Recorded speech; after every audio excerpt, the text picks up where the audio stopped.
Okay, आज हम लोग का मैनेजमेंट डे 3। ठीक है, मतलब इंट्रोडक्शन का जो इंट्रोडक्शन दो पार्ट में था, पार्ट ए और पार्ट बी।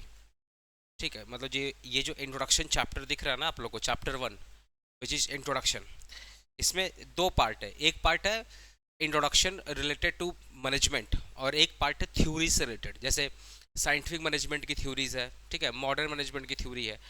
तो वो पार्ट तो हम लोग कल डिस्कस करेंगे। आज हम लोग इंट्रोडक्शन का जो रिमेनिंग पार्ट है, जैसे इज मैनेजमेंट अ प्रोफेशन, है ना, ऐसे करके क्वेश्चन आता है कि क्या मैनेजमेंट प्रोफेशन है। लास्ट क्वेश्चन 2013 में आया था, उसके बाद से नहीं पूछा था क्योंकि 1817 से तो एमसीक्यू बेस्ड में हो गया था, समझे ना। तो थ्योरेटिकल बेस्ड में, थ्योरेटिकल बेस्ड में अभी आ रहा है ना साउंड? हाँ ठीक है, साउंड आ रहा है ना। तो अभी हम लोग इंट्रोडक्शन चैप्टर को आज कंप्लीट करेंगे, जिसका पार्ट ए कंप्लीट होगा। मतलब मैनेजमेंट से रिलेटेड जितना भी इंट्रोडक्शन है आज कंप्लीट हो जाएगा। ठीक है, जैसे देखो, फंक्शंस ऑफ मैनेजमेंट ऑलरेडी हम लोग क्लियर हो चुका है हमारा। मैनेजमेंट क्या होता है और मैनेजमेंट का फंक्शन क्या था, ऑलरेडी हम लोग क्लियर कर चुके थे। याद है ना, प्लानिंग पढ़े थे, ऑर्गेनाइजिंग पढ़े थे, कंट्रोलिंग पढ़े थे, डायरेक्टिंग पढ़े थे, ऑलरेडी हमारा क्लियर है चीज, हम लोग पहले भी पढ़ चुके थे। ठीक है ना। कुछ ना, आज मैनेजमेंट का डेफिनेशन पढ़ा रहा हूँ। जैसे पीटर ड्रकर का डेफिनेशन थोड़ा मैं डिस्कस नहीं किया था, ऐसे मैनेजमेंट क्या होता मैं पढ़ा चुका हूँ। आज कुछ महान महान लोगों की डेफिनेशन पढ़ते हैं, कुछ महान बाबा लोग हैं उनका डेफिनेशन पढ़ते हैं। जैसे पीटर ड्रकर ने क्या बोला था, management is a multi purpose organ that manage a business and manage that manage a business and manage a manager and manage work and worker and works. उन्होंने क्या बोला, मैनेजमेंट एक मल्टीपर्पज ऑर्गन है जो बिजनेस को manage करता है, जो मैनेजर को मैनेज करता है, जो वर्कर को मैनेज करता है और वर्क को मैनेज करता है। मतलब उन्होंने क्या बोला कि जैसे एक मल्टी टैलेंटेड पीपल नहीं होता, मल्टी टैलेंटेड जो पढ़ने लिखने में भी अच्छा है, खेलने कूदने में भी अच्छा है ना, कंपटीशन कर लो, गाना वाना उसमें भी गा देगा, है ना, कुछ भी कराओ, रनिंग कराओ, क्रिकेट खिलाओ, फुटबॉल खिलाओ, सब में गाना वाना भी, डांस वांस भी ठीक ठाक कर लेता है। वो क्या है, मल्टी पर्पज है, मल्टी टैलेंटेड बोलते हैं। वैसे ही इन्होंने क्या बोला, पीटर ड्रकर ने बोला, बहुत इंपॉर्टेंट डेफिनेशन है। तो जब तुम लोग ना मैनेजमेंट का इंट्रो पार्ट दोगे, तो मैनेजमेंट का डेफिनेशन में लिखवाया था ना, management is a process of, याद है पढ़ाए थे ना, वो पूरा डेफिनेशन जो पढ़ाए थे वो लिखना है। उसके बाद ना तुम लोग पैराग्राफ चेंज करके लिख सकता है, अकॉर्डिंग टू प्रोफेसर, क्या नाम इनका, Peter Drucker, management is a multipurpose organize that manage, क्या बोला, that manage a business, managers, workers and work. That manage business, जो बिजनेस को मैनेज कर रहा है, जो मैनेजर्स को मैनेज कर रहा है, manage the workers and worker. ऐसा इन्होंने क्यों बोला, एक बार इनका डेफिनेशन को इंटरप्रेट करते, एक बार इनके डेफिनेशन को इंटरप्रेट करते इन्होंने ऐसा क्यों बोला। देखो, that manage a business, obviously management सबसे पहले बिजनेस का प्लानिंग करता है ना, फिर प्लानिंग करता है, उसके बाद क्या करता है, ऑर्गेनाइजिंग करता है ना, फिर डायरेक्टिंग करता है, कंट्रोलिंग करता है, स्टाफिंग बस्टिंग ये सब करता है। इसको इन्होंने क्या बोला, डैट मैनेज अ बिजनेस। अच्छा, जो मैंने बोला ये प्लानिंग क्या होता है, सब ऑलरेडी मैं पढ़ा चुका हूँ। जो लोग नहीं देखे वो वीडियो, डे 1 और डे 2 वीडियो को प्रेफर करेंगे, ऑलरेडी मैं डिस्कस कर चुका हूँ। तो डैट मैनेज अ बिजनेस का मतलब business related planning, business related organizing, business related directing, controlling, staffing, ये इसका मतलब ये था कि वो बिजनेस को मैनेज करता। फिर उन्होंने क्या बोला, डैट मैनेज अ मैनेजर्स, ये मैनेजर को ही मैनेज करता है। अब बोलोगे सर मैनेजर को कैसे मैनेज करता, मैनेजमेंट बताता है कि भैया मैनेजमेंट तीन टाइप के मैनेजमेंट होते हैं। एक होते हैं टॉप लेवल मैनेजमेंट, है ना, टॉप लेवल मैनेजर, एक होते हैं मिडिल लेवल मैनेजर और एक होते हैं लोअर लेवल मैनेजर। तो टॉप लेवल की जिम्मेदारी क्या है, मिडिल लेवल की जिम्मेदारी क्या है और लोअर लेवल की जिम्मेदारी क्या है, इन सब का डिसीजन कौन लेता है, मैनेजमेंट ही लेता है। जब आप, एक वर्ड था ना ऑर्गेनाइजिंग, याद है, एक वर्ड क्या था, ऑर्गेनाइजिंग। तो ऑर्गेनाइज, जब हम लोग ऑर्गेनाइजिंग करते हैं तो हम लोग क्या करते करते पूरे वर्क को डिवाइड करते हैं। याद करो, ऑर्गेनाइजिंग मैंने पढ़ाया था कि आप पूरे वर्क को क्या करते हैं, डिवाइड करते हैं ना, डिवाइड। कुछ वर्क आप टॉप लेवल मैनेजर को देते हैं, कुछ काम आप मिडिल लेवल को देते हैं और कुछ काम आप लोअर लेवल देते हैं, देते नहीं देते। तो ऐसे ही जो टॉप लेवल का मैनेजर है उसका अपना रोल एंड रिस्पॉन्सिबिलिटी है, जो मिडिल लेवल का मैनेजर है उसका अपना रोल्स एंड रिस्पॉन्सिबिलिटी है, और जो लोअर लेवल का मैनेजर है उसका अपना रोल्स एंड रिस्पॉन्सिबिलिटी है। नॉर्मली तुम लोग जो डिपार्टमेंटल नाम सुना, production department, sales department, marketing department, accounts department, नाम सुना होगा ना, ये मिडिल लेवल के मैनेजर होते हैं। तो मान लो एक इंसान है, वो अकाउंट डिपार्टमेंट का मैनेजर है, तो वो पूरी की पूरी जिम्मेदारी कहाँ का संभालेगा? अकाउंट डिपार्टमेंट का। एक इंसान मान लो प्रोडक्शन डिपार्टमेंट का मैनेजर है, तो पूरा का पूरा जिम्मेदारी कहाँ निभाएगा? प्रोडक्शन डिपार्टमेंट में। तो मैनेजमेंट ही मैनेजर लोग को मैनेज करता है with the help of diversification, कि पूरे काम को हम मैनेजर लोग में डिवाइड कर देंगे, कुछ टॉप लेवल को होंगे, कुछ मिडिल लेवल को होंगे, और कुछ लोअर लेवल को होंगे। क्लियर हुआ ना? फिर एक वर्ड क्या बोला है? That manage a workers. Employ का रोल कौन डिसाइड करेगा? मैनेजमेंट। भैया अकाउंट्स कौन बनाएगा? इसका डिसीजन कौन लेगा? मैनेजमेंट, है ना। आज प्रोडक्शन डिपार्टमेंट में कितने एम्प्लॉय काम करेंगे, इसका डिसीजन कौन लेगा? मैनेजमेंट। ये वर्कर को भी मैनेज करता है, और साथ ही साथ वर्क को भी मैनेज करता है। वर्क का मतलब आप सबसे पहले हम लोग डिसाइड करते हैं हमें काम क्या करना है, वर्क डिसाइड करते हैं, ठीक है, काम क्या करना है। तो वो डिसीजन में भी तो मैनेजमेंट का इंपॉर्टेंट रोल है। आपने लेट से डिसाइड करना है मुझे ब्रांच खोलना है, तो भैया ब्रांच खोलना सक्सेसफुल होगा या सक्सेसफुल नहीं होगा? लेट से आपने बोला नहीं ब्रांच खोलना सक्सेसफुल होगा, तो उससे रिलेटेड जो भी प्लानिंग है, मतलब उस काम के लिए जो भी प्लानिंग है वो कौन करेगा? मैनेजमेंट ही करेगा। तो जो भी वर्क है, जो भी काम है, जो काम है, वो काम किसके बदौलत होगा? मैनेजमेंट के बदौलत होगा। क्योंकि इसी काम को करने के लिए आपने किसको हायर किया? मैनेजर को हायर किया है, वर्कर को हायर किया है ना। तो जब ये लोग अपना काम ढंग से करेंगे तो काम भी क्या होगा? कंप्लीट हो जाएगा। भैया आपने मैनेजर को क्यों हायर किया? आपने वर्कर मतलब एम्प्लॉय आपने लेबर, एम्प्लॉय, मैनेजर को क्यों हायर किया है? क्यों हायर किया बताओ ना? काम करवाने के लिए। तो ये काम को भी कौन मैनेज कर रहा है? मैनेजमेंट कर रहा है। ये इनडायरेक्टली बोल रहा है कि हम हायर करेंगे मान लो सुजल को, और सुजल करेगा काम, तो हम एट द एंड सुजल को ही मैनेज कर रहे हैं और काम को ही मैनेज कर रहे हैं। क्योंकि सुजल को मैं बोल रहा हूँ कि तुम्हारा ये काम है, तुम्हें ये सारा का सारा काम करना है। तो सुजल सुजल को अपॉइंटमेंट किसने किया? मैंने किया। उसको डायरेक्शन किसने दिया? मैंने दिया। एडवाइस किसने दिया? मैंने दिया, है ना। तो एट द एंड वो काम भी कौन करेगा? सुजल करेगा। तो भाई उस काम को ही मैनेज मैं ही कर रहा हूँ और सुजल को ही मैनेज मैं ही कर रहा हूँ। तो कितना काम करना है वो कौन डिसाइड करेगा? मैनेजमेंट। और वो काम कौन करेगा ये भी कौन डिसाइड करेगा? मैनेजमेंट। समझ रहा? कौन सा काम करना है ये इसका डिसीजन कौन लेगा? मैनेजमेंट। और वो काम कौन करेगा उसका भी डिसीजन कौन लेगा? मैनेजमेंट। इसलिए बोलते हैं management is a multipurpose organ. Multipurpose organ इसलिए बोलते हैं बिकॉज वो बिजनेस को ही मैनेज कर रहा है, वो मैनेजर को ही मैनेज कर रहा है, वर्कर को ही मैनेज कर रहा है, और वर्क को भी मैनेज कर रहा है। चार चीज याद रहेगा? फटाफट बोलो तो। मैनेजमेंट इज ए, बोलो तो। Management is a multipurpose organ that manage business, manager, worker and work. इनका इनका डेफिनेशन और भी अच्छा है। मैरी पार्कर पॉलेट, जो मैरी पार्कर फोलेट है, इनका डेफिनेशन और भी अच्छा है। इन्होंने पता क्या बोला? The art of getting things done through a people. बोले किसी से काम करवा लेना यही तो मैनेजमेंट है। किसी से काम करवा लेना वही क्या है? मैनेजमेंट। कोई कितना बेकार हो उससे काम करवा लो, बोला जाएगा आपका मैनेजमेंट ठीक है। तो मैनेजमेंट क्या? Management is an art of getting, क्या बोला? Management is an art of getting things done through people. लोगों से सही वक्त पे काम करवा लेना, दैट इज कॉल्ड मैनेजमेंट। ये किसका डेफिनेशन है? Mary Parker Follett. ठीक है। अपने लोग भी देखो ना, जब काम पड़ता है दोस्त का कितना तारीफ करते हैं। जब काम पड़ता है दोस्त को तारीफ कर देते हैं, उसको कुछ खिला पिला भी देते हैं, फिर बोल देते हैं भाई तू लाइफ में बहुत आगे बढ़ेगा। ये सब करने के बाद देखते हैं दोस्त खुश हो गया, बोलते हैं भाई सुनना मेरा ये काम कर देगा। बेचारा मना भी नहीं कर पाएगा, खाया भी है, तारीफ भी सुना है, तो उसको लगता है कि मेरे ऊपर बोझ आ गया, कर ही देते हैं। तो यही बात इन्होंने क्या बोला है? किसी से काम करवा देना सही टाइम पे। अब ऐसा नहीं कि कोई भी काम करवा देना, सही काम करवा देना, सही टाइम पे करवा देना, ठीक है, सही लोगों से करवा देना, दैट इज कॉल्ड मैनेजमेंट। तो डेफिनेशन याद रहेगा, the art of getting things done through a people. ठीक है। इनका ये ना, ये जो हॉर्नोल्ड कुंज है, इन्होंने इसका एक्सटेंडेड डेफिनेशन दे दिया है। इसी का ना एक्सटेंडेड डेफिनेशन देखो ना, management is the art of getting things done through through यहाँ पे क्या बोला था? थ्रू पीपल ना। इन्होंने क्या बोला? Through with the people in a, एक एक्स्ट्रा वर्ड इन्होंने ऐड कर दिया ये वाला, in a formally organized group. तो ये जो है ना हॉर्नेट कुंज, इन्होंने क्या बोला? लोगों से काम करवाना, पर किस तरीके से? ऑर्गेनाइज्ड वे में काम करो। फॉर्मली वर्ड वर्ड है ना, फॉर्मली ऑर्गेनाइज्ड ग्रुप का मतलब क्या है, top level, middle level, lower level, एक फॉर्मल वे में काम करेगा। ऐसा नहीं कोई कोई बंदा कोई काम करेगा, ऐसा नहीं है।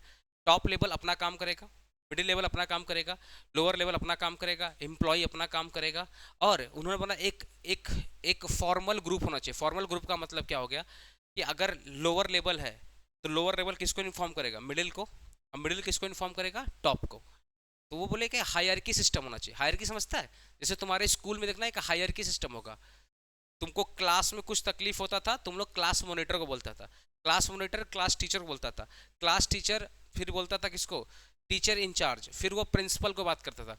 लेट से प्रॉब्लम बहुत बड़ी है तो वो स्कूल के सेक्रेटरी से बात करता था। तो वो क्या है कि हायरकी है, एक फॉर्मली ऑर्गेनाइज्ड वे है। यही बात इन्होंने बोला हॉर्नोल्ड कुंज ने कि मैनेजमेंट ठीक है किसी से काम करवा लेना ठीक है, पर कैसे काम कराओगे, फॉर्मल तरीके से काम कराओगे। एक एक सिस्टम होना चाहिए, एक हायरकी होना चाहिए। ऐसा नहीं कि गेट कीपर जाकर के डायरेक्टर को बोल रहा है आपका ये काम है आप करिए, तो नहीं। डायरेक्टर बोल सकता है, डायरेक्टर बोल सकता है गेट कीपर को कि भाई तुम टाइम से खड़ा रहो, टाइम पे गेट खोलो। तुम पता चला तंबाकू खाने चले जाते हो, गेट पे कोई ठुक जाता है, ये डायरेक्टर बोल सकता है। किसको बोल सकता है, गेट कीपर को। पर गेट कीपर नहीं बोल सकता डायरेक्टर को कि तुम्हारा ये काम था। समझ रहे हो ना, हायरकिंग मतलब क्या है, टॉप लेवल बोलेगा तो मिडिल लेवल को, मिडिल किसको बोलेगा, लोअर, और लोअर लोअर लेवल लोग ही इंप्लॉई और इन सब से बात करेंगे, जो वर्कर लोग से बात करते हैं। बोले ये हायरकी सिस्टम होना चाहिए। ऐसा नहीं कि कोई मुंह उठाया और किसी कुछ बोलना स्टार्ट कर दिया, ऐसा नहीं है। आप काम करवा रहे हो पर एक सिस्टम से आप काम कराओगे। क्लियर ना। अब आप मुकेश अंबानी को बोलोगे आके गेट खोलो, ये भी सही है, ये सही है क्या, नहीं भाई, वो हायरकी सिस्टम के पार्ट है, वो टॉप लेवल, वो चेयरमैन है। आप उनको एक काम नहीं बोल सकते करने के लिए। आप मुकेश अंबानी को थोड़ी ये बोल देंगे थोड़ा रुकिए ना मशीन चलाइए हम आते हैं मुंह धो करके, ऐसा आप बोल सकते हो क्या, नहीं बोल सकते। यही बात ये बोले कि जो भी आप काम कराओगे वो फॉर्मली ऑर्गेनाइज्ड ग्रुप में कराओगे। क्लियर है चीज, ओके। मैनेजमेंट का मैंने एक फंक्शन डिस्कस नहीं किया। देखो मैंने प्लानिंग वो डिस्कस कर दिया था, ऑर्गेनाइजिंग डिस्कस कर दिया था, लीडिंग भी डिस्कस कर दिया था ना, लीडर लीडरशिप क्वालिटी में डिस्कस कर दिया था, कंट्रोलिंग में डिस्कस कर दिया, स्टाफिंग ने डिस्कस किया था। स्टाफिंग का मतलब क्या होता है कि मैनेजमेंट का ही काम होता है। मैनेजमेंट में किस मैनेजमेंट का, ह्यूमन रिसोर्स मैनेजमेंट, एचआरए। जैसे हर एक कंपनी में ना एक एचआरए डिपार्टमेंट होता है, एचआरए क्या बोलते हैं, एचआरएम, सॉरी एचआरए बोल रहे हैं, एचआरएम होता है, एचआरए नहीं होता। एचआरए तो हाउस रेंट अलाउंसेस, तो सैलरी का पार्ट है। चलो एचआरएम होता है, क्या होता है एचआरएम, ह्यूमन रिसोर्स मैनेजमेंट। तो मैनेजमेंट का ही वन ऑफ द पार्ट है ह्यूमन रिसोर्स मैनेजमेंट, जिसका जिम्मेदारी है स्टाफिंग करना। सर स्टाफिंग का मतलब क्या हो गया, मेरे बिजनेस में कितने लोग काम कर रहे हैं, कितने लोग काम कर रहे हैं, उसकी पूरी की पूरी इंफॉर्मेशन किसके पास है, ह्यूमन रिसोर्स मैनेजर के पास है। ठीक है, आने वाले 6 महीने में या आने वाले 1 साल में कितने और लेबर का रिक्वायरमेंट होगा, इसकी भी जिम्मेदारी कौन संभालता है, एचआरएम। लेट से आज आज लेट से आज मेरे पास पूरे के पूरे वर्कर की टीम है, लेकिन हो सकता है 2 मंथ के बाद कुछ लोग रिटायर हो जाएंगे। तो जो लोग रिटायर होके जा रहे हैं उनके जगह पे नए वर्कर भी तो आएंगे, जो लोग रिटायर होके जा रहे हैं उनके जगह पे नया वर्कर भी लाएंगे। इसका भी, ये भी कौन जिम्मेदारी निभाएगा, मैनेजमेंट। और मैनेजमेंट में कौन निभाएगा, ह्यूमन रिसोर्स मैनेजमेंट या मैनेजर। तो कितना कितना अभी हमारे पास वर्क फोर्स है, फ्यूचर में कितने का जरूरत, क्यों बात कर रहा है सुनना, अभी हमारे पास कितना वर्क फोर्स है, फ्यूचर में कितना वर्कर का जरूरत है, इन सब का डिसीजन कौन लेगा, HRA, HRM, human resource manager. Plus ये भी हो सकता है मैनेजमेंट का जिम्मेदारी ये भी देखना है कि जितना जरूरत था क्या उतने वर्कर हैं।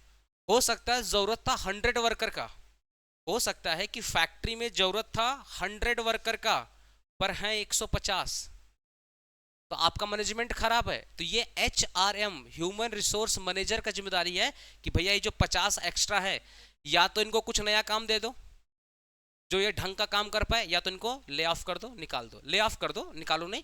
ले ऑफ का मतलब अभी छुट्टी, अभी छुट्टी, जब जरूरत होगा बुला लेंगे, that is called lay off.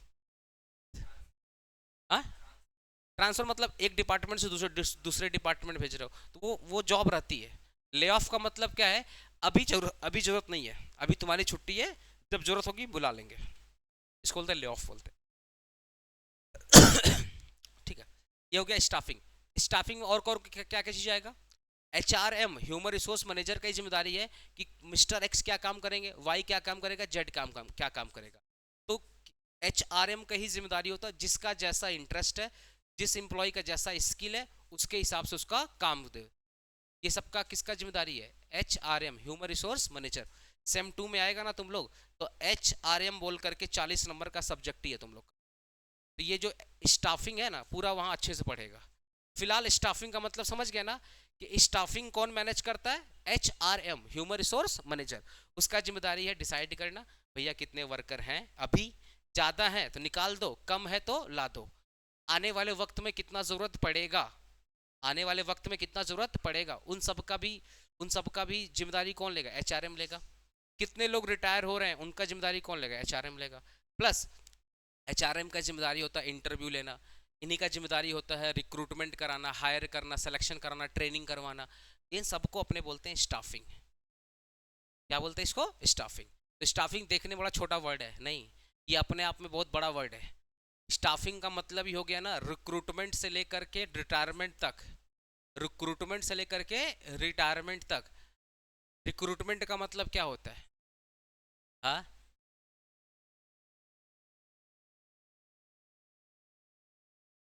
हाँ, रिक्रूटमेंट का मतलब बहुत अच्छा बोला क्रिश सर, कंपनी बुलाती है। मैं तुमको बताऊं ना, रिक्रूटमेंट का मतलब ना, जैसे तुम लोग कभी देखा है गांव साइड में मदारी वाला डमरू बजाता है, मेहरबान कदरदान आ जाओ, मदारी दिखा रहे, तमाशा दिखा रहे, नाटक दिखा रहे, यही रिक्रूटमेंट होता है। कंपनी पता क्या करती है? ऑनलाइन के थ्रू, ऑनलाइन के थ्रू, न्यूज़पेपर के थ्रू, सोशल मीडिया के थ्रू, या लिंक्डइन, नाम सुना, लिंक्डइन थ्रू, इसके थ्रू कंपनियां बोलती है कि हमारे यहाँ पोस्ट खाली है, आओ सब लोग अप्लाई करो, आओ सब लोग क्या करो? अप्लाई करो। हाँ, इसके थ्रू भी कर सकते हो, दैट इज कॉल्ड रिक्रूटमेंट। मेहरबान कदरदान आ जाओ अप्लाई करो, आ जाओ अप्लाई करो, that is called recruitment. Recruitment क्या? एक पॉजिटिव एक्ट है, सबको बुलाना, सबको बुलाना, that is called positive act है। जैसे आपने अपने सारे दोस्तों को बुलाया, पॉजिटिव एक्ट। उसमें दो चार को भगा दिया, ए जा तू मेरे घर में इंटर नहीं करेगा, तेरा शकल खराब है, इसको सिलेक्शन बोलते हैं। मतलब आपने बुलाया 100 लोगों को, आपने बुलाया 100 लोगों को, 20 लोगों को जॉब दिया, बुलाया 100 लोगों को, 20 लोगों को जॉब दिया, और 80 लोगों को बोला भैया तुम्हारे तुम्हारे लायक कोई जॉब नहीं है। तो जो 100 लोग आए दैट इज कॉल्ड रिक्रूटमेंट, और 20 को आपने सेलेक्ट किया दैट इज कॉल्ड सिलेक्शन। तो सिलेक्शन एक नेगेटिव वर्ड है, क्योंकि सिलेक्शन का मतलब क्या? आप सबको नहीं सेलेक्ट कर रहे हो, आप 100 में से 20 को ही सेलेक्ट कर रहे हो, 80 को बोल रहे हो भैया जाओ तुम्हारा कोई काम नहीं है, दैट इज कॉल्ड नेगेटिव। तो स्टाफिंग मतलब क्या होता है? Recruitment, selecting, training, developing employ, training the right people are in the right position, contribute the effective organization section. ऐसे तो बहुत छोटा यहाँ पे लिखा हुआ है कि स्टाफिंग का मतलब होता है आ जाइए, सेलेक्ट कर लेंगे, ट्रेनिंग कर देंगे, और राइट पीपल को राइट काम देंगे, है ना, दैट इज कॉल्ड स्टाफिंग। पर इसी का वन ऑफ द पार्ट होता है HRM। मतलब एक्चुअल में ना ये HRM के अंदर में आता है, उसका वन ऑफ द पार्ट है स्टाफिंग, गलती मैंने बोल दिया। HRM ह्यूमन रिसोर्स मैनेजर के अंदर में आता है, उसका वन ऑफ द पार्ट क्या है? स्टाफिंग। क्लियर हुआ? एक वर्ड क्या था तुम्हारा? बजटिंग वर्ड था यहाँ पे? नहीं, चलो बजटिंग में बता दो। बजटिंग का मतलब क्या होता है? देखो, जब भी वर्ड आता है बजटिंग, बजटिंग का मतलब होता है हमेशा, बजटिंग का मतलब, देखो तुम लोग कभी ना कभी लाइफ में बजट बनाया होगा, घूमने फिरने का बजट, बर्थडे का बजट, है ना, घर का बजट। कोई भी चीज़ ना अगर हम लोग एडवांस में डिसाइड कर लेते हैं रिगार्डिंग एक्सपेंडिचर या regarding anything, that is called budgeting. Budgeting का मतलब होता है ना प्री डिसाइड, प्री प्लान, जिसको अपने बोल सकते हैं कि आपने पहले, हाँ, पार्ट ऑफ प्लानिंग है, बट ये बजटिंग से रिलेटेड, ये तुम्हारा एक्चुअली रेवेन्यू से रिलेटेड का पार्ट होता है, प्लानिंग के अंदर एक्चुअल में आता है, और ये कहीं ना कहीं तुम्हारा रेवेन्यू और एक्सपेंडिचर से रिलेटेड का पार्ट होता है। तो बजटिंग में पढ़ा दूंगा, टेंशन मत लो, अभी इसमें नहीं लिखा हो इसलिए नहीं पढ़ा रहा हूँ, जब जहाँ रहेगा तो पढ़ा दूंगा। चलो, nature, features and scope of the management पढ़े हैं क्या? मैनेजमेंट पढ़े हैं ना? फीचर्स ऑफ मैनेजमेंट पढ़े थे ना? ठीक है, अभी मैं एक बार बता दूं क्या क्या मैंने पढ़ाया था। स्कोप पढ़ा दिया था ना, मैनेजमेंट का स्कोप क्या है? अरे भाई, मैनेजमेंट का स्कोप क्या? मैनेजमेंट जो भी हाँ? नहीं, तुम्हारा जो मेन वाला रहेगा तो मैं दूंगा ना, ये मैं जस्ट बता रहा हूँ क्या क्या क्वेश्चन मैं कवर करा चुका हूँ। तुम लोग को जो मैं बड़ा उस नहीं, तुम लोग को जो PDF नया वाला जो PDF दिया, नया वाला PDF मैं सबको दूंगा, जो यूट्यूब से क्लास कर रहा है ना, मैं उनको भी दूंगा, ऐसा बात नहीं है, सबको दूंगा नया वाला PDF। अच्छा, मैनेजमेंट इज ए प्रोसेस, ये पढ़ाया था क्या? ये पढ़ाया था क्या? देखो ना, 1993 और 2006 में क्वेश्चन आया था। अच्छा, ये सारे क्वेश्चन ना कैलकाटा यूनिवर्सिटी के क्वेश्चन है, ऐसा नहीं कि मैंने खुद बनाया है। सारे क्वेश्चन कैलकाटा यूनिवर्सिटी का। इसलिए तो मैं तुम्हारा मैनेजमेंट का ना जो इंट्रो पोर्शन है मैं पूरा तगड़ा कर देना चाहता हूँ, कि मैनेजमेंट एक ऐसा चैप्टर सब्जेक्ट है ना जो तुमको डरवाएगा इसका, इसलिए तुमको पहले से इंट्रो पर्सन बहुत तगड़ा होना चाहिए। मैनेजमेंट क्या एक प्रोसेस है? कैसे? मैनेजमेंट क्या एक प्रोसेस है? कैसे? फर्स्ट ऑफ ऑल मैनेजमेंट एक प्रोसेस है, पहली बात। पहली बात, तुम पहले सुनो ना, तुम पहले कंट्रोलिंग करोगे, बस्टिंग करोगे, स्टाफिंग करोगे, या पहले प्लानिंग करोगे? पहले प्लानिंग करोगे। प्लानिंग के बाद फिर तुम क्या करोगे? ऑर्गेनाइजिंग करो। समझ गया ना? ऑर्गेनाइजिंग का ही one of the part staffing होता है, याद रखना। जैसे बजटिंग किसका पार्ट होता है? प्लानिंग का। वैसे स्टाफिंग किसका पार्ट होता है? ऑर्गेनाइजिंग का। ऑर्गेनाइजिंग में आ जाता है कि सुजल क्या काम करेगा और मैं अभिषेक पांडे क्या काम करेंगे, ये उसका ही पार्ट है, ऑर्गेनाइजिंग का ही पार्ट है। समझ गए मेरी बात? ठीक है। पहले हम प्लानिंग करेंगे, फिर हम ऑर्गेनाइजिंग करेंगे, उसके बाद क्या करेंगे? डायरेक्टिंग करेंगे, लीडिंग करेंगे, फिर उसके बाद हम क्या करेंगे? कंट्रोलिंग करेंगे। ये क्या प्रोसेस है ना? ये प्रोसेस है ना भाई। सुबह हो रही है, दोपहर हो रही है, शाम हो रही है, रात हो रही है, वो क्या एक प्रोसेस है? कि पहले रात होता है? पहले रात होता है क्या? अरे पहले मॉर्निंग। अपने क्या बोलते हैं? मॉर्निंग। अच्छा तुम बताओ, मॉर्निंग के बाद तुम लोग गुड इवनिंग बोलता है क्या, या गुड आफ्टरनून बोलता है? मॉर्निंग के बाद तुम लोग क्या बोलता है? Good afternoon. फिर इवनिंग बोलता है, फिर गुड नाइट बोलता है। वो क्या एक प्रोसेस है ना? तो मैनेजमेंट भी क्या एक प्रोसेस है। प्रोसेस का मतलब क्या है? पहले जब भी अपना क्रोनोलॉजिकल वर्ड फॉलो करते हो, पहले स्टेप 1 फॉलो करेंगे, फिर स्टेप 2, फिर स्टेप 3, फिर स्टेप 4। याद करो, सबसे लास्ट प्रोसेस था कंट्रोलिंग। कंट्रोलिंग सबसे लास्ट में करते हैं। कंट्रोलिंग का मतलब क्या था? जैसा हमने सोचा था वैसा हुआ या नहीं हुआ। अगर अच्छा हुआ तो क्यों अच्छा हुआ, उसको नोट। हाँ, उसको नोट करो कि हमने ये काम अच्छा किया था, मुझे नेक्स्ट टाइम में भी ये काम अच्छा करना चाहिए। देख भाई, चाहे पॉजिटिव चीज हो चाहे नेगेटिव चीज हो, हर चीज को कंट्रोल करना, हर चीज को लिख के रखो। काम आता है, बताऊं कब? जब ना दुनिया शक करती है, जब खुद पे डाउट होता है ना, तो पलट के देखो कि लास्ट टाइम हमने ये काम अच्छा किया था तो मेरा रिजल्ट भी अच्छा हुआ है। कहीं ना कहीं इस बार हम ये वाला काम नहीं कर रहे हैं। कभी कभी देखो, भगवान हनुमान को तो जामवंत आए थे बताने कि तुम्हारे अंदर क्या क्या गुण है। अपने अंदर बताने वाला कोई है नहीं। तो अगर अपने लाइफ में कुछ अच्छा काम करते हैं ना, तो वो याद रखना चाहिए।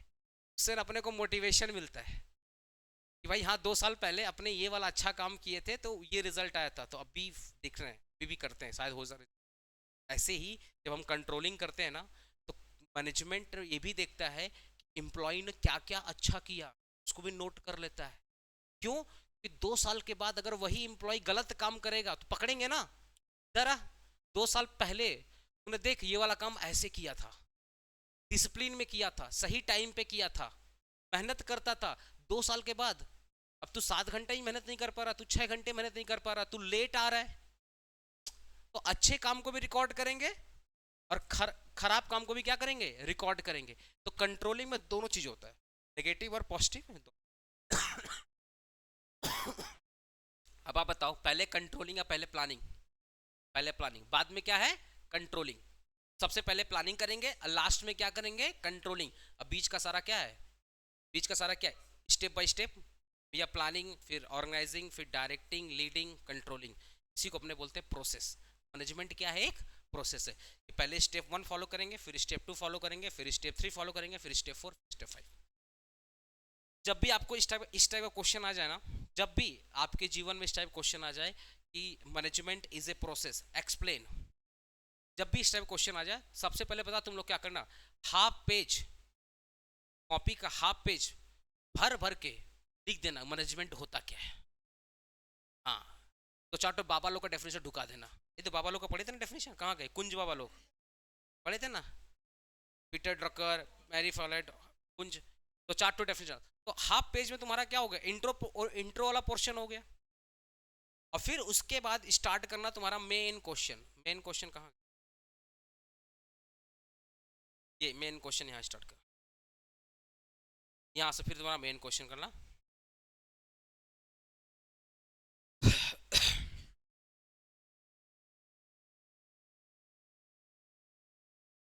देखो, सबसे पहले मैनेजमेंट का क्या देना? डेफिनेशन।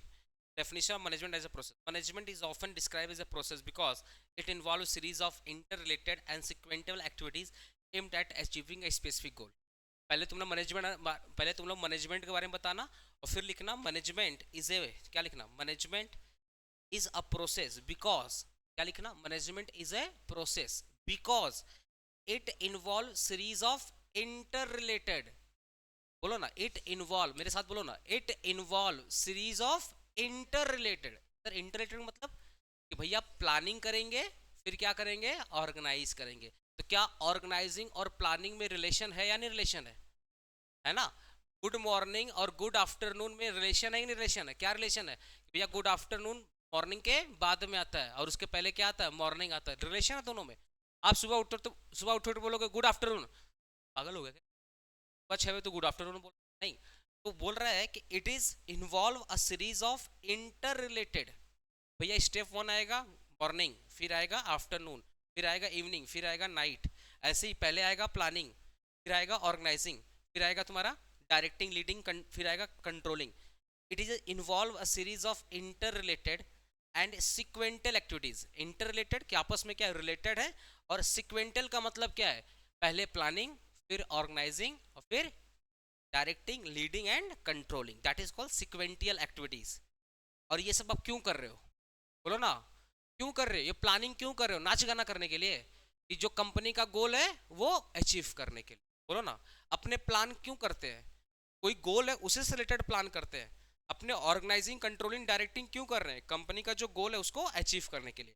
अब मेरे को साथ में बोलो ना, मेरे साथ बोलो ना, मैनेजमेंट इज ए प्रोसेस, बोलो ना, मैनेजमेंट इज ए प्रोसेस। अरे मुंह से आवाज निकलना चाहिए, बोलो ना, मैनेजमेंट इज ए प्रोसेस। ठीक है, तो 4 बार बोलेगा तो जो नींद आ रहा है गायब हो जाएगा। ठीक है, मैनेजमेंट इज ए प्रोसेस। क्यों प्रोसेस है? Because it involve interrelated and sequential activities, बोलो ना, because it involve interrelated and sequential activities. और ये सब क्यों कर रहे हैं? To achieve a goal. ऐसे ऐसे लर्न नहीं करना, समझना है। तुम लोग क्या मैं रटवा रहा हूँ क्या? नहीं, समझा रहा हूँ तुम लोग को। लोग क्या करते हैं, क्वेश्चन करो ना भैया, हम क्यों कर रहे हैं? To achieve a specific goal. ठीक है ना? तो अगर आपसे पूछे कि मैनेजमेंट इज ए प्रोसेस, भर के पहले आधा पेज क्या लिख देना मैनेजमेंट के बारे में, फिर लिखना definition of management as a process, फिर डेफिनेशन डाल देना, उसके बाद फिर ये लाइन डालना, कंटिन्यूअस नेचर। मैनेजमेंट क्या है? ऑन गोइंग और कंटिन्यूअस होता है। सर ऑन गोइंग कंटिन्यूअस का मतलब क्या है? तुम लोग को बोला गया था क्लास 10 पास कर लेगा बेटा बहुत अच्छा होगा, फिर बोला गया क्लास 12 पास कर लो, फिर बोला गया बीकॉम पास कर लो, फिर कुछ दिन बाद बोला जाएगा बेटा जॉब कर ले या बिजनेस कर ले, बोला जाएगा ना, फिर शादी कर ले, फिर बोलेगा शादी करने के बाद फैमिली बढ़ा, फैमिली, अच्छा फिर फैमिली बढ़ने फिर उसको पढ़ा दे बोला अब तो पिता धर्म या माता धर्म जो भी निभाना है। तो कहने का मतलब क्या, ये कंटिन्यूअस है। और जिस दिन मर जाएगा ना तो बोलेगा कफन वफन का ही व्यवस्था कर देना। अच्छा मरने के बाद 13 दिन का प्रोसेस है ना, तो ये ऑन गोइंग प्रोसेस है। ऑन गोइंग का मतलब क्या, मरने के बाद 1 साल के बाद फिर तुम्हारा एक ठू पता ना, अरे पितरपक्ष क्या बोलते हैं, पितृपक्ष या कुछ बोलते हैं, तो जैसे मेरे यहाँ पे होता है ना श्राद्ध बोलते हैं, जो श्राद्ध बोलते हैं साल में, तो वो ऑन गोइंग प्रोसेस है। तो जब इंसान पैदा हुआ, जब इंसान मर गया, मरने के बाद 13 दिन का प्रोसेस, और फिर साल में एक बार प्रोसेस करेंगे, फिर रिपीट श्राद्ध तो हर साल आता है। ऐसे ही मैनेजमेंट है, एक बार अगर चालू हो गया ना तो रुकने वाला नहीं है। एक गोल अचीव हुआ, अब दूसरा गोल अचीव करेंगे, तीसरा गोल अचीव करेंगे, चौथा गोल अचीव करेंगे। हर वक्त आपको प्लानिंग करना पड़ेगा, हर वक्त आपको ऑर्गेनाइजिंग कंट्रोलिंग डायरेक्टिंग करना पड़ेगा। ऐसा नहीं है कि मैनेजमेंट तुम एक बार में किया तो खत्म, नहीं। मैनेजमेंट आपका ऑन गोइंग प्रोसेस है जो चलते रहेगा चलते रहेगा चलते रहेगा। यही लिखा गया कंटिन्यूअस नेचर। मैनेजमेंट क्या है, एक ऑन गोइंग और continuous nature. It does not happen just one, ये एक बार में नहीं होता, ये हर टाइम होता है। आपने एक गोल अचीव किया, अब आपको सेकंड गोल अचीव करना, थर्ड गोल अचीव करना, फोर्थ गोल अचीव करना। ठीक है, it is a cycle that repeat over time ensure that organization goals are consistently pursued and achieve. ये क्या एक साइक्लिकल गोल है जो कंटिन्यू इंश्योर करता है कि मैनेजमेंट का एक गोल अचीव होगा, अब दूसरा अचीव करेंगे, तीसरा अचीव करेंगे, चौथा अचीव करेंगे। ऐसा नहीं होता, कंपनी का जो गोल होता है ना टाइम टाइम क्या होता है, चेंज होता है। आज के टाटा टाटा कंपनी का 20 साल पहले का गोल अलग था और आज के टाइम पे उसका गोल क्या है, अलग है। अब देखो ना, टाटा कंपनी पूरा चेंज हो रही है, उसका पूरा मैनेजमेंट भी चेंज हो रहा है, ठीक है। तो गोल क्या होता है, टाइम टू टाइम चेंज होता है, इसलिए मैनेजमेंट भी टाइम टाइम क्या होता है, चेंज होता है। अब तुमको आंसर को बढ़ाना है, तो बढ़ाने के लिए फिर मैंने यहाँ पे लिख दिया है, management is a process of typically consist of several sequential step including planning, organizing, controlling. अब थोड़ा प्लानिंग के बारे में बता दो, थोड़ा ऑर्गेनाइजिंग बारे में बता दो, थोड़ा लीडिंग बारे में बता दो, थोड़ा कंट्रोलिंग। ये सब के बारे में तो लिख ही दोगे आराम से। अगर आपसे 5 नंबर का है, तो अगर आपसे पूछेगा management is a process, half page management बारे में, फिर उसका डेफिनेशन लिख देना, फिर लिख देना management is A continuous and universal process. क्या लिखना, management is A continuous and universal process. Universal का मतलब क्या होता है, चाहे इंडिया हो, चाहे पाकिस्तान हो, चाहे बांग्लादेश हो, चाहे यूएस हो, हर देश की कंपनी मैनेजमेंट फॉलो करती है, चाहे छोटा बिजनेस हो चाहे बड़ा बिजनेस हो, हर बिजनेस क्या करता है, मैनेजमेंट को फॉलो करता है। That is called universal process. Management क्या एक यूनिवर्सल प्रोसेस है, छोटे बिजनेस लेकर के बड़े बिजनेस तक चलता है, और it is a continuous process, कि एक बार चालू हुआ तो कंटिन्यू मैनेजमेंट चलते रहेगा चलते रहेगा चलते रहेगा। फिर उसके बाद ये वाला आंसर लिख देना, ये वाला हेडिंग डाल करके फिर ये आंसर लिख देना। 5 नंबर में काफ़ी है। देखने में आंसर बड़ा लग रहा है, पर तुम लोग शॉर्ट शॉर्ट में लिखना, क्योंकि 5 नंबर के लिए पूरा पोथी नहीं लिखना है, पूरा किताब नहीं लिखना, कम से कम 1.5 पेज मैक्सिमम, मैक्सिमम 1.5 पेज। अगर 1 पेज भी लिख सकते हो लिखो, कोई दिक्कत नहीं।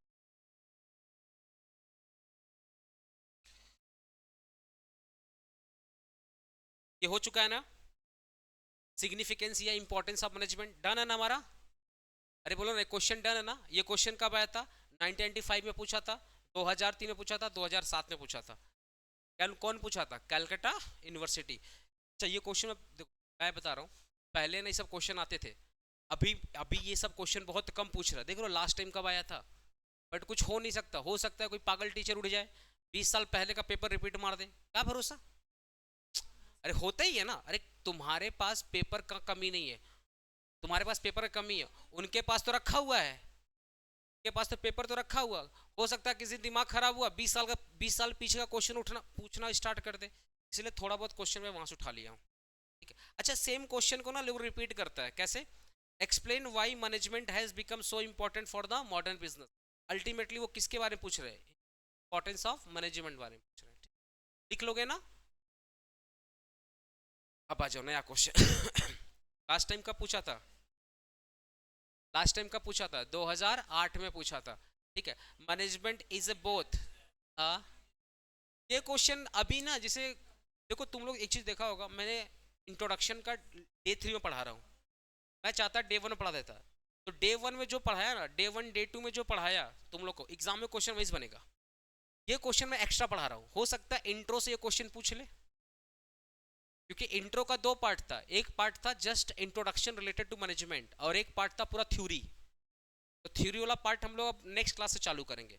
आज मेरा जो डे 1 डे 2 डे 3 है, ये पूरा का पूरा बेस है तुम्हारा, ये चैप्टर में ना, ये मतलब सब्जेक्ट में तुम्हारा इंटरेस्ट दिलाएगा।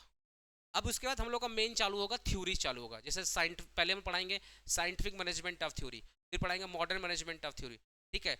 वहाँ पे हेनरी फेयोल का थ्योरी है, ऐसे करके बहुत सारा हम लोग थ्योरी पढ़ेंगे, ठीक है। हाँ हाँ, इसके बाद आएगा ना, पानी पिलाना हमको, कर देना है।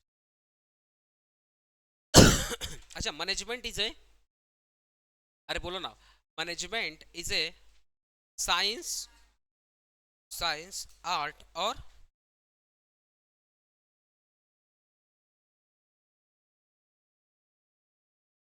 बोलो, management is A both science and art, कैसे, कैसे।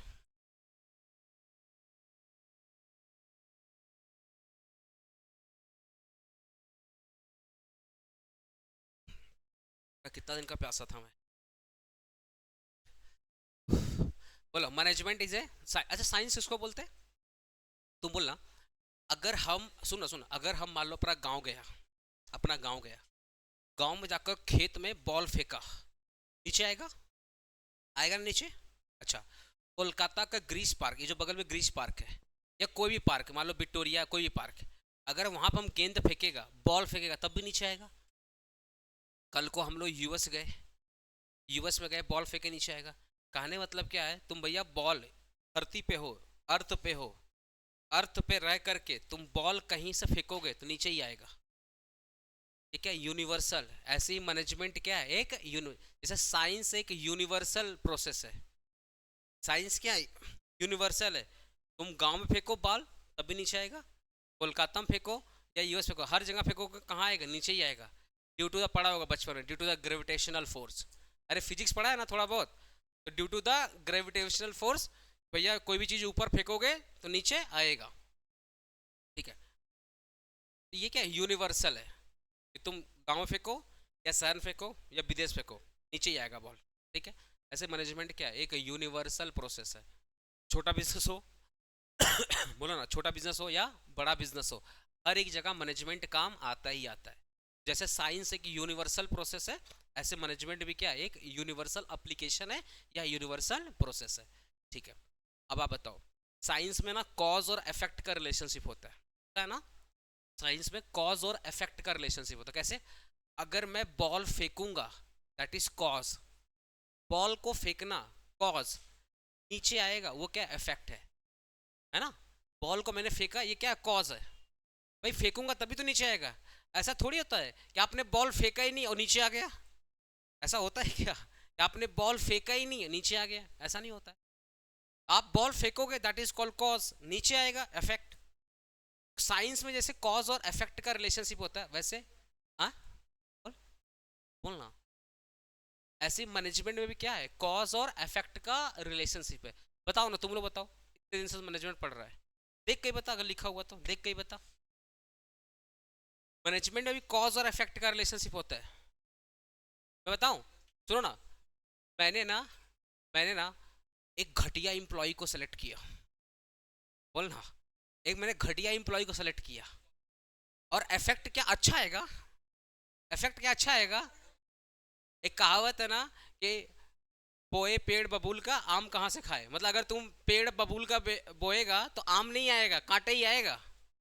अगर तुम्हारा मैनेजमेंट ही बेकार है, अगर तुमने एम्प्लॉय ही गलत किया, गलत सेलेक्ट किया, अगर तुमने प्लानिंग ही गलत सेलेक्ट किया है, तुमने गोल ही गलत बनाया है, तो भैया रिजल्ट अच्छा आने वाला नहीं है। जैसे साइंस में कॉज और इफेक्ट का रिलेशन होता है, वैसे मैनेजमेंट भी क्या होता है, कॉज और, अच्छा इंप्लॉय सेलेक्ट करोगे कॉज, तो रिजल्ट भी अच्छा आएगा। अच्छी मैनेजमेंट करोगे तो गोल अचीव होगा, बुरा मैनेजमेंट करोगे तो गोल अचीव नहीं होगा। मैनेजमेंट अच्छी है कॉज, अच्छा रिजल्ट आएगा इफेक्ट। क्लियर हो रहा है ना चीज। साइंस में ना, साइंस में हम लोग भर भर के अजम्पशन लेते हैं, साइंस में ना अजम्पशन लेते हैं। मैं तुमको एक ही एग्जांपल से पूरा मैनेजमेंट का ये वाला टॉपिक कंप्लीट कर देता हूँ। साइंस में अजम्पशन क्या लेते हैं, सुनो ना, साइंस में अजम्पशन क्या लेते हैं, साइंस में बोला जाता है कि कोई चीज़ अगर ऊपर फेंकोगे तो नीचे आएगा, यही बोलता है ना, कोई चीज़ अगर ऊपर फेंकोगे तो नीचे आएगा, यही बोला है। अजम्पशन क्या है, जमीन से, अर्थ से, तुम मून पे जाकर फेंकेगा तो ऊपर ही चला जाएगा, मून पे थोड़ी ग्रेविटेशनल फोर्स काम करती है। एटमॉस्फेरिक प्रेशर नाम की एक चीज होती है, पता है ना, एटमॉस्फेयर के 7 लेयर होते हैं, पढ़ा है तो ज्योग्राफी में। अब 7 लेयर के बाद अगर कुछ फेंकोगे तो ऊपर ही चल जाएगा, कि जो ग्रेविटेशनल फोर्स है ना, वो up to the atmospheric sphere या लेयर तक ही काम करता है। तो नॉर्मली हम लोग साइंस में क्या पढ़ते हैं, कोई चीज अगर ऊपर फेंकोगे तो नीचे आएगा due to the gravitational force. उसके पीछे एक अजम्पशन है कि भैया जमीन से फेंको, अर्थ से फेंको या एटमॉस्फेरिक लेयर के नीचे से फेंको, तभी ग्रेविटेशनल फोर्स काम करेगा, अदरवाइज ग्रेविटेशनल फोर्स काम नहीं करेगा। मून पे गए हो ना, अगर वहां फेंकोगे तो ऊपर ही चल जाएगा, नीचे नहीं आएगा वहां पे, तो वो अजम्पशन था। ऐसे ही मैनेजमेंट में भी अजम्पशंस होते हैं। क्या अजम्पशंस होते हैं बता सकते हो, क्या अजम्पशंस होते हैं क्रिश, मैनेजमेंट में क्या अजम्पशंस लिया जाता, बता, देख के बताना, यही तो सामने तुम्हारे सामने लिखा।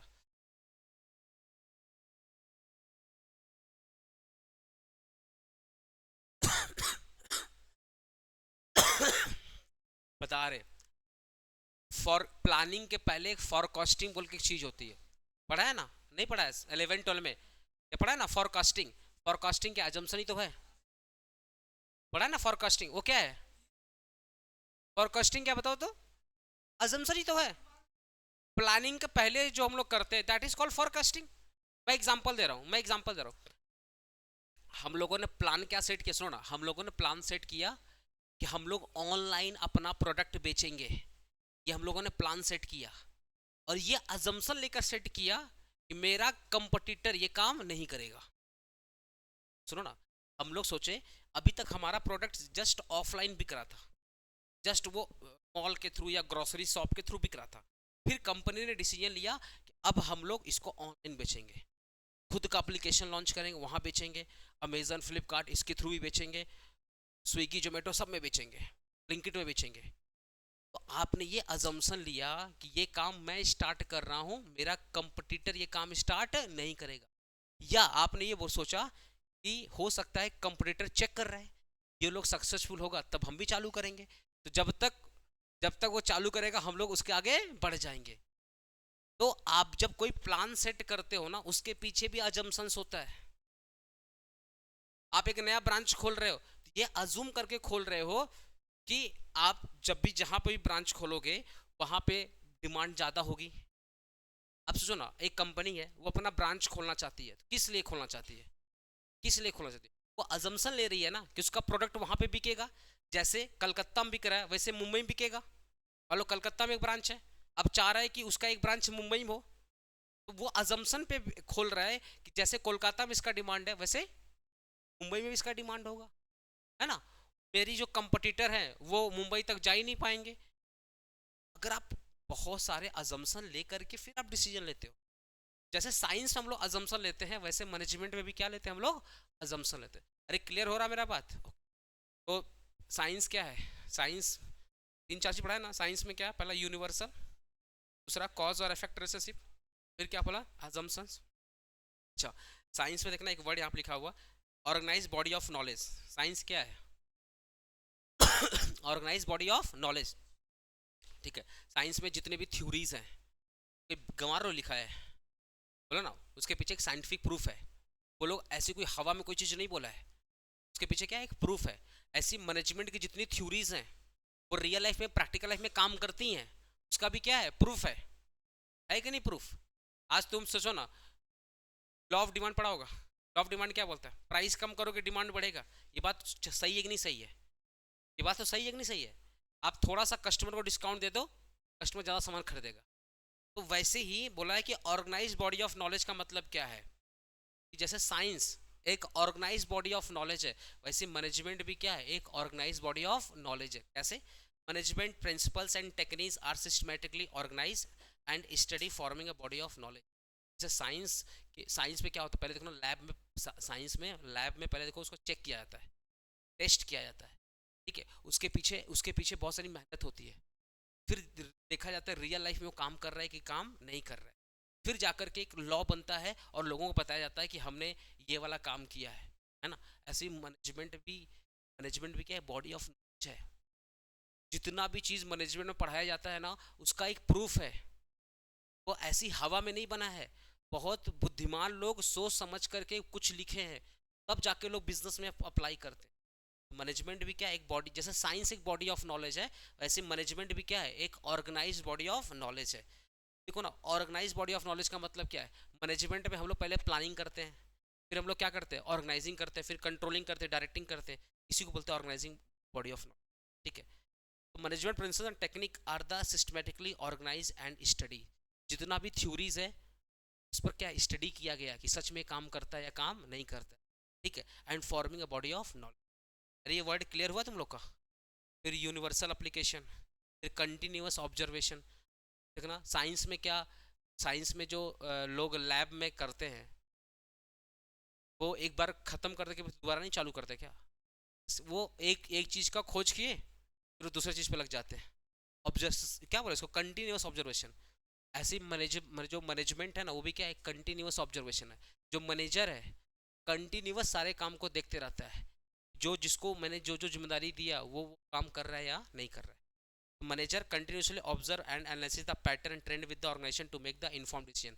एक कंपनी है वो हमेशा मार्केट को ऑब्जर्व करती रहती है कि भाई मार्केट में ट्रेंड कैसा चल रहा है, कस्टमर का बिहेवियर कैसा है, लोगों की इनकम कैसी है, गवर्नमेंट की पॉलिसीज क्या है, आने वाले वक्त में लोगों का टेस्ट एंड प्रेफरेंस क्या होगा। ऑलवेज कंपनी ये चीज़ देखती रहती है और उसके हिसाब से चेंजेस करती रहती है। साइंस भी देखो ना, हर वक्त ऑब्जर्वेशन करने लगता है आज पूरे वर्ल्ड में कौन कौन सी बीमारियां हैं, उससे रिलेटेड वो लोग क्या दवा बनाते रहते हैं, नए नए वैक्सीन लाते रहते हैं। ठीक है, फिर क्या क्या चीज़ पर खोज हो चुका है, क्या क्या चीज़ पर खोज नहीं हुआ, उसके पीछे भी लोग लगे रहते हैं। तो साइंस भी कंटिन्यूअस ऑब्जर्वेशन करता है, ऐसे ही मैनेजमेंट भी क्या करता है, कंटिन्यूअस ऑब्जर्वेशन करते रहता है। आई थिंक पूरा क्लियर हो गया। ठीक है, अब बात करते हैं आर्ट। आर्ट का मतलब क्या होता है? आर्ट का मतलब बता क्रिश, आर्ट का मतलब क्या होता है? बिल्कुल सही, practical application of anything is an art. Practical application of anything is an art. मैंने गांधी जी को देखा, हूबहू गांधी जी बना दिया। अरे गांधी जी का फोटो देखा और पेन पेपर पे गांधी जी बना दिया, that is called art. Practical application of anything, किसी चीज को प्रैक्टिकली अगर आप अप्लाई करते हो वही आर्ट है। ठीक है, अब बोलोगे सर मैनेजमेंट में कैसे आर्ट है? मैनेजमेंट की बहुत सारी थ्योरीज हैं। तो ना, मैनेजमेंट की क्या है, बहुत सारी थ्योरीज हैं। उन थ्योरी को हमने बिजनेस में अप्लाई किया, यही तो आर्ट है। अरे मैनेजमेंट का क्या, बहुत सारा थ्योरी है। आगे चल के तुम लोग मैनेजमेंट का थ्योरी पढ़ेगा, उन सारी थ्योरी को एज पर द सर्कमस्टांस, जैसा भी सिचुएशन है, सिचुएशन के अकॉर्डिंग जो थ्योरी सेट बैठती है, जैसा माहौल है, जैसा सिचुएशन है, उसके अकॉर्डिंग जो थ्योरी सेट बैठती है, हम लोग क्या करते हैं, बिजनेस में उसको अप्लाई करते हैं। ठीक है, तो जैसे एक आर्ट होता है किसी चीज को प्रैक्टिकली अप्लाई करना, वैसे मैनेजमेंट में भी क्या करते हैं हम लोग, थ्योरीज को प्रैक्टिकली अप्लाई करते हैं। अच्छा नेक्स्ट चीज, आर्ट क्या, और सुनो आर्ट क्या। आर्ट ये बोलता है किसी भी चीज को अगर तुम प्रैक्टिस करते जाओगे तो और भी अच्छा होते जाएगा, होते जाएगा, होते जाएगा। पढ़ा है ना, प्रैक्टिस मेक्स मैन परफेक्ट, या कोई प्रैक्टिस मेक्स परफेक्ट पढ़ा है ना। अगर आप प्रैक्टिस करते जाओगे तो काम परफेक्ट होते चला जाएगा, ये तो आर्ट है, यही तो आर्ट है। जो आज आप आर्टिस्ट देखते हो वो एक दिन में आर्टिस्ट बनाए क्या? नहीं, पैदा होता है अभिमन्यु है, कलम उठाया बना दिया, सब अभिमन्यु थोड़ी है। अरे आज आज जिस भी आज अरिजीत सिंह का, अरिजीत सिंह को तुम बहुत बड़ा आर्टिस्ट मानते हो नहीं मानते हो? उसका गला कितना अच्छा है, गाना गाते एकदम सब फैन हो जाता है। अरिजीत सिंह का 10 साल पहले या 20-15 साल पहले का वीडियोस देखो, गला इतना अच्छा नहीं था। अरिजीत सिंह का इंटरव्यू देखो, उन्होंने क्या बोला, मैं तो उन्होंने बोला कि अपने गले में बहुत काम किए। तो आज तुम लोग जो जिस अरिजीत सिंह को जानते हो ना, 15 साल पहले वो अरिजीत सिंह को कोई नहीं जानता था। वो सारे गामापा, इंडियन आइडल जैसे टीवी शोज में वो फेल हो गए थे। उनको देखना, उनकी पुरानी वीडियो देखना, उनको बुराई की जाती थी, भाई आप अच्छा सिंगर है, आप और अच्छा कर सकते हो। फिर उन्होंने क्या किया, प्रैक्टिस किया, अपने गले पे बहुत काम किया। देखो उन्होंने क्या बोला, मैंने अपने गले को तोड़ा, गले को तोड़ा मतलब ऐसे तोड़ नहीं दिया, अपने गले के जो वोकल कार्ड होते हैं ना उसकी कैपेसिटी को बढ़ाया है, लंबे समय तक सांस को रोक लेना, प्रैक्टिस किया भाई, वो ऐसे थोड़ी एक दिन में आ गया। ऐसे ही मैनेजमेंट में भी सेम चीज होता है। मैनेजमेंट में आप अच्छा बताओ ना, एक 10 साल का मैनेजर है और एक 40-30 साल से मैनेजर है, किसका एक्सपीरियंस ज़्यादा होगा? एक 10 साल से मैनेजर काम कर रहा है, एक 30 साल से मैनेजर का काम कर रहा है, किसका एक्सपीरियंस ज़्यादा होगा? 30 साल। अनुभव किसका ज़्यादा? 30 साल वाले का। डिसीजन कौन बेटर लेगा? मैक्सिमम चांसेस यही है कि जो 30 साल का बंदा है वो ज़्यादा डिसीजन अच्छा लेगा। रीज़न क्या है? उसका पूरा का पूरा वर्किंग एक्सपीरियंस 30 ईयर, उसने 30 ईयर्स में बड़े सारे चैलेंजेस देखे होंगे, बहुत सारे उतराव चढ़ाव देखे होंगे, बहुत सारी उसके लाइफ में प्रॉब्लम्स आई होंगी, सबको फेस करके उसने कंपनी को आगे बढ़ाया है। मैनेजमेंट में भी क्या होता है ना, कि जो मैनेजर जितना ज़्यादा एक्सपीरियंस होता है, जो जो वर्कर जितना ज़्यादा एक्सपीरियंस होता है, वो उतना काम अच्छा करता है, जल्दी करता है और गोल को जल्दी अचीव करता है। तो आर्ट में भी बोला जाता है कि कोई भी चीज़ अगर आप अच्छे से प्रैक्टिस करोगे, टाइम दोगे तो आगे अच्छा होता है। ऐसे मैनेजमेंट में भी बोला जाता है, कोई अगर एक्सपीरियंस एम्प्लॉई है, कोई अगर इस एक्सपीरियंस वर्कर है, मैनेजर है, तो वो सही टाइम पे सही डिसीजन लेगा और टाइम रहते गोल को क्या करेगा, अचीव करेगा। दैट इज कॉल्ड आर्ट है। ठीक है, नॉलेज होना, मैं पहले बता रहा हूँ, नॉलेज होना अलग बात है, उसको अप्लाई करना बात है। ठीक है ना, नॉलेज तो सबके पास है लेकिन बहुत लोग अप्लाई नहीं कर पाते। पहला, अननोन ह्यूमन बिहेवियर। आर्ट में क्या है, आर्ट मतलब क्या है? आर्ट ये बोलता है कि कोई भी सिचुएशन कभी भी आ सकती है, तो आप अपने स्किल और दिमाग से उस सिचुएशन को से निकलते हो। ऐसे जब आप मैनेजमेंट के पार्ट होते हैं ना, तो कभी भी अचानक से कोरोना आ जाएगा, अचानक से कोई और बीमारी आ जाएगी, अचानक से लॉकडाउन होगा, मोदी जी कभी बोलेंगे मित्रों नोट बंद कर देंगे। तो आने वाले वक्त में कभी भी कुछ भी हो सकता है। इसको बोलते हैं अननोन ह्यूमन बिहेवियर। ये आने वाले वक्त में सिचुएशन कुछ भी हो सकती है। तो एक अच्छा मैनेजमेंट क्या करता है, उस सिचुएशन के अकॉर्डिंग वो डिसीजन लेता है और कंपनीज को उस भारी सिचुएशन से निकालता है और प्रॉफिटेबल करता है, और जो गोल है उस गोल को क्या करता है, अचीव करता है। अब आप बताओ आपके ऊपर मुसीबत आई, ध्यान सुनना, आपके ऊपर मुसीबत आई और आप उस मुसीबत से निकल गए, आपके ऊपर मुसीबत आई और आप उस मुसीबत से निकल गए, वो आर्ट है कि नहीं आर्ट है? अरे बोलना बाबा, आर्ट है कि नहीं आर्ट है? इसको बोलते हैं ह्यूमन भी। तो मैनेजमेंट में भी यही बोला जाता है कि जो सिचुएशंस है वो कभी भी खराब हो सकती हैं, अलग अलग चैलेंजेस आ सकते हैं, उन सिचुएशन से निकल जाना that is called art. Manager need to understand and deal with the different behaviour and emotion in the work place which can be unpredictable. कुछ भी हो सकता है, जब आप बिजनेस करने आते हो ना, आपके जीवन में कुछ भी हो सकता है, कभी भी आपके कंपटीटर कोई भी डिसीजन ले लेंगे, आपके गवर्नमेंट कभी आपके अगेंस्ट होगी, कभी फेवर होगी, हो सकता है कस्टमर को जो प्रोडक्ट आप बेच रहे हो वो पसंद नहीं कर रहे हैं, कुछ भी आपके साथ हो सकता है। उन सिचुएशन से निकल जाना, उन सिचुएशन को डील करना और कंपनी को गोल को अचीव करना, प्रॉफिटेबल करना, that is called art. Application of practical knowledge पढ़ा दिया ना, कि मैनेजमेंट की थ्योरीज को प्रैक्टिकली अप्लाई करना, ठीक है। रिजल्ट ओरिएंटेड, जब एक आर्टिस्ट आर्ट बनाता है तो उसको पता है उसका फाइनल फाइनल स्केच क्या होगा, उसका फाइनल इमेज क्या होगा। जब अरिजीत सिंह गाना गाते हैं तो उनको पता है कि उनको फाइनली ऑडियंस को क्या देना, जिससे ऑडियंस क्या रहे, खुश रहे। इसे जब मैनेजमेंट कोई भी काम करती है उसके पीछे गोल होता है, मुझे एट द एंड ये वाला गोल क्या करना है, अचीव करना। इसलिए तो मैनेजमेंट प्लानिंग करती है, ऑर्गेनाइजिंग करती है, कंट्रोलिंग करती है, डायरेक्टिंग करती है। The focus is achieving tangible outcomes and goals within the organisation. जैसे आर्टिस्ट का एक गोल होता है, वैसे मैनेजमेंट का भी क्या होता है, एक गोल होता है कि भैया बिजनेस का टर्नओवर बढ़ाना है तो बढ़ाना है, नए ब्रांच खोलना है तो खोलना। क्लियर हो गया ये चीज? तो मैनेजमेंट आर्ट भी है और मैनेजमेंट साइंस भी है। बस लास्ट में रिकैप करते हैं, मैनेजमेंट आर्ट क्यों है, दो चार रीजन बोला। प्रैक्टिकल एप्लीकेशन ऑफ नॉलेज, हम मैनेजमेंट को प्रैक्टिकली क्या करते हैं, अप्लाई करते हैं।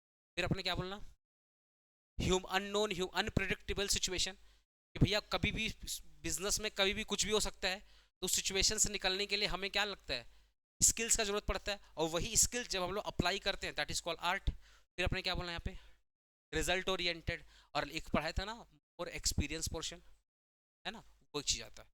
मैनेजमेंट साइंस क्यों है, यूनिवर्सल एप्लीकेशन, और बताओ, कंटिन्यूअस ऑब्जर्वेशन, कॉज और इफेक्ट रिलेशनशिप, और अजम्पशंस, ठीक है ना।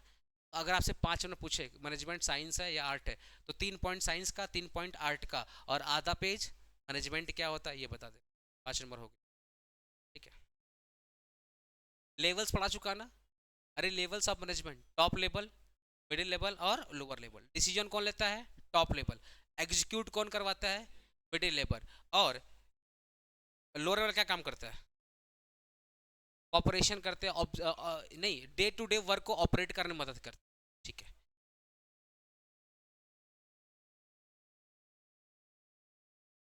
ये पढ़ा दे क्या, फंक्शन, लोअर लेवल फंक्शंस पढ़ा दें या हो जाएगा, हो जाएगा ना?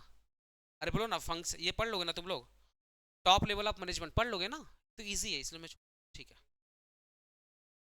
लास्ट क्वेश्चन, उसके बाद खत्म करते हैं। मैनेजमेंट इज ए प्रोफेशन, बस उसके बाद मैनेजमेंट का पूरा ज्ञान खत्म। मैनेजमेंट क्या, एक प्रोफेशन है। प्रोफेशन का मतलब सुनो, प्रोफेशन का मतलब क्या,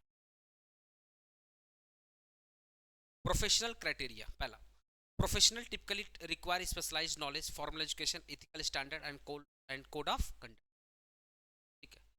ये होता प्रोफेशनल क्राइटेरिया। ऐसे ही अगर आपको एक मैनेजर बनना है तो you have to clarify your professional criteria. अगर आप एक प्रोफेशनल क्राइटेरिया को क्लैरिफाई नहीं कर पाओगे तो आप मैनेजमेंट के पार्ट नहीं बन पाओगे।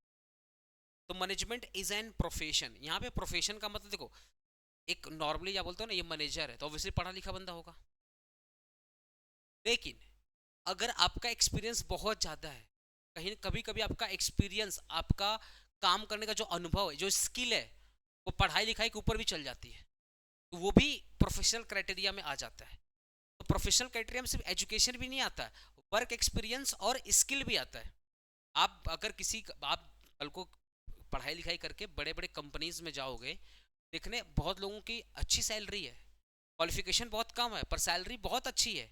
रीज़न क्या? उस कंपनी में बहुत सालों से काम कर, बस एक्सपीरियंस बहुत, तब भी उनकी सैलरी अच्छी है। तो मैंने जैसे प्रोफेशन कहलाने के लिए क्या होना चाहिए? एक प्रोफेशनल क्राइटेरिया होना चाहिए।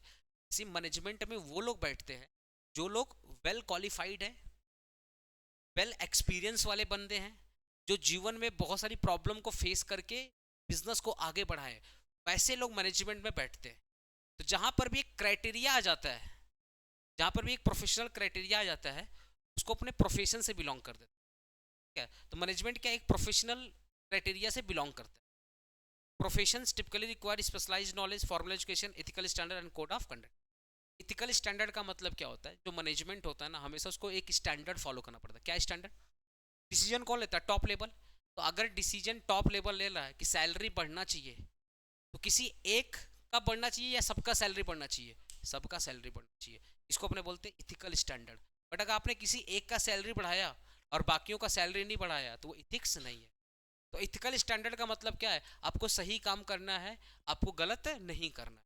और बोला कोड ऑफ कंडक्ट का मतलब क्या है? जब आप ना बहुत सारे कानून फॉलो करते हैं, उसको बोलते हैं कोड ऑफ कंडक्ट।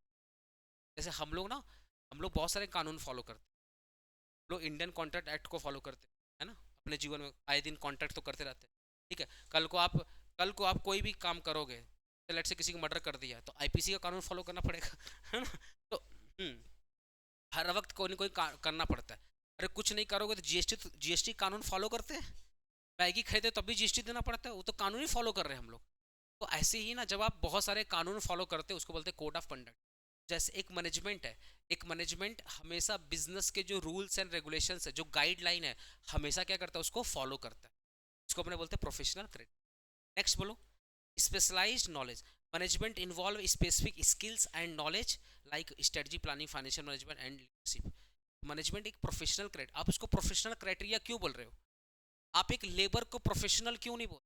आप एक डॉक्टर को प्रोफेशनल बोलते हो ना, क्यों बोलते हो? क्योंकि उसके पास डिग्री है, उसके पास नॉलेज है, एक्सपीरियंस है, बहुत सारे पेशेंट को डील किया, तभी आप बोलते हैं डॉक्टर एक प्रोफेशनल है। आप एक सीए को प्रोफेशनल क्यों बोलते हो? भाई नॉलेज है, एक डिग्री लेकर आया हुआ बंदा है ना? उसके पास बहुत सारे क्लाइंट है, बहुत सारी कंपनीज में काम कर चुका है, उसके पास आइडिया है कि आपके ऊपर अगर इनकम टैक्स का नोटिस आया तो कैसे उसको डील करना है। तब जाकर बोलते हो भैया वो प्रोफेशनल है। आप सबको प्रोफेशनल नहीं बोल सकते हो। प्रोफेशनल का मतलब उसके पास कुछ प्रोफेशनल क्राइटेरिया है, जैसे नॉलेज है, डिग्री है, स्किल्स है। तो ऐसी मैनेजमेंट में जो लोग बैठते हैं ना, वो ऐसी रोड छाप लोग नहीं है, किसी को उठा के मैनेजमेंट बैठा दिया। नहीं भैया, they are the skill person, they are the highly qualified person. वो कोई भी डिसीजन लेते हैं सोच समझ के लेते हैं, और कानून में रहते हुए डिसीजन को फॉलो करते हैं। स्पेशल नॉलेज क्लियर हुआ ना? ये दोनों पॉइंट आपस में लिंकअप था। नेक्स्ट क्या है? Formal education. Many managers pursue formal education business. देखना लोग एमबीए करते हैं कि नहीं एमबीए करते? आप बड़ी बड़ी कंपनी के जो मैनेजर्स होंगे, देखना उनके पास एमबीए का डिग्री 100% होगा, तब जाकर वो मैनेजमेंट का पार्ट है। जो मैनेजर हैं, जो मैनेजमेंट में इन्वॉल्व है, उनके पास एक अच्छा बैकग्राउंड है फॉर्मल एजुकेशन का। वो उस फील्ड में बहुत अच्छा काम किए हुए। आपने जब लॉ पढ़िएगा, तो आप लॉ पढ़िएगा, लॉ में लिखा है कि डायरेक्टर बनना है, अगर आपको जैसे आपको अगर एक इंडिपेंडेंट डायरेक्टर बनना है, नॉर्मली कानून में ना इंडिपेंडेंट डायरेक्टर के बारे में लिखा हुआ है। Section 149 subsection 6 of company act 2013 में लिखा हुआ है कि अगर आपको एक इंडिपेंडेंट डायरेक्टर बनना है, तो आपको किसी ना किसी फील्ड का नॉलेज होना चाहिए। जैसे आप हो सकता है चार्टर्ड अकाउंटेंट की हैं, डायरेक्टर इंडिपेंडेंट डायरेक्टर बन सकते हैं।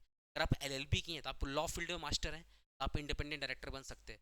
अगर आपने लेट से आप साइंस बैकग्राउंड से हो, आपने इंजीनियरिंग किया है, आपके पास तो टेक्निकल नॉलेज है, तो आप एक इंडिपेंडेंट डायरेक्टर बन सकते हैं। किसी भी कंपनी का इंडिपेंडेंट डायरेक्टर बनने के लिए आपके पास किसी ना किसी फील्ड का नॉलेज होना ही चाहिए, तब जाकर के आप एक इंडिपेंडेंट डायरेक्टर बन जाओगे। और जो इंडिपेंडेंट डायरेक्टर होता है वो भी तो मैनेजमेंट में कहीं ना कहीं डायरेक्टली या इनडायरेक्टली क्या है, इन्वॉल्व है। तो वही चीज़ यहाँ पे लिखा है फॉर्मल एजुकेशन, कि नॉर्मली जो मैनेजर्स वगैरह होते हैं उनके पास एक अच्छा खासा फॉर्मल एजुकेशन का बैकग्राउंड होता है। नेक्स्ट हो गया इथिकल स्टैंडर्ड्स।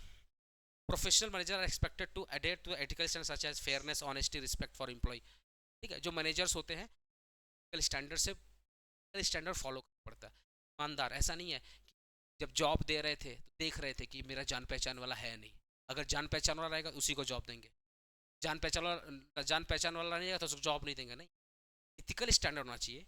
जब आप किसी को हायर करो, आप उसके स्किल पे, उसको स्किल पे हायर करो, उसके नॉलेज पे हायर करो। ये नहीं कि रिश्तेदार है तो हायर कर लेंगे, आता कुछ भी नहीं है लेकिन मऊसा का लड़का है तो हायर कर लेते, फूफा का लड़का है तो हायर कर लेते, ऐसा नहीं है। आपको एक इथिकल स्टैंडर्ड फॉलो करना पड़ेगा। तो जब आप एक इथिकल स्टैंडर्ड को फॉलो करते हैं, जब आप एक फॉर्मल एजुकेशंस को अप्लाई करते हैं, जब आप एक साइंटिफिक डिसीजंस लेते हैं, तब बोला जाता है कि आप एक प्रोफेशनल है। क्या है? एक प्रोफेशनल है। मैनेजमेंट भी क्या एक प्रोफेशन है। उसमें जितने लोग इन्वॉल्व हैं वो प्रोफेशनल क्राइटेरिया को फुलफिल करते हैं, उनके पास फॉर्मल एजुकेशनल बैकग्राउंड है, वो इथिकल स्टैंडर्ड को फॉलो करते हैं, वो कानून को फॉलो करते हैं, वो जितने भी कोड ऑफ कंडक्ट है, कोड ऑफ कंडक्ट मतलब जितने भी रूल्स एंड रेगुलेशंस बनाए गए हैं वो सबको फॉलो करते हैं। कोड का मतलब कॉम्बिनेशन, कंडक्ट का मतलब रूल्स रेगुलेशन गाइडलाइन, ठीक है। A professional organisation like the project management institutes या चार्टर्ड अकाउंट इंस्टीट्यूट्स या establish code of conduct of the manager to follow. मतलब यहाँ पे ना इस थोड़ा सा अजीब लिखा हुआ है, यहाँ पे तुमको बता रहा हूँ। कोड ऑफ कंडक्ट का सिंपल सा मतलब क्या है, बिजनेस का बहुत सारा रूल्स एंड रेगुलेशंस होता है, मैनेजमेंट क्या करता है उसको फॉलो करता है। That is called management is an professional. बस इतना ही लिख देना। अगर आपसे पूछे कोई मैनेजमेंट इज ए प्रोफेशन, तो सबसे पहले मैनेजमेंट बारे में लिखना, फिर लिखना it is an profession because of professional criteria, specialised knowledge, formal education, ethical standard, code of conduct. ठीक है। अच्छा, मैं ये सारे पॉइंट तो यही रहेंगे, पर इसके आंसर्स का अंदर में थोड़ा सा मैं लेंथ को बढ़ाऊंगा और लैंग्वेज थोड़ा सा इजी रखूंगा, ठीक है ना। तो आपका इंट्रोडक्शन पोर्शन पूरा कंप्लीट हुआ, डे 1 डे 2 डे 3, ठीक है। जिसका भी नहीं हुआ डे 1 डे 2 डे 3 पूरा मैनेजमेंट का देख लेगा। इसके बाद अब तुम लोग का मेन चालू हो रहा है। अब लगेगा तुम लोग सेम 1 का पढ़ाई कर, अभी तक जितना तुम लोग पढ़ा है लगेगा सेम मतलब ये 11 12, क्योंकि जब तुम लोग ना प्लानिंग पढ़ेगा, प्लानिंग तो तुम लोग 11 12 में पढ़ा था, पर यहाँ पे जब तुम लोग प्लानिंग पढ़ेगा तो और डिटेल में पढ़ेगा, ठीक है। तो तुम्हारा नेक्स्ट क्लास करने वाले कल, नेक्स्ट क्लास में हम लोग थ्योरी स्टार्ट करेंगे, ठीक है, या जो भी है आते हैं।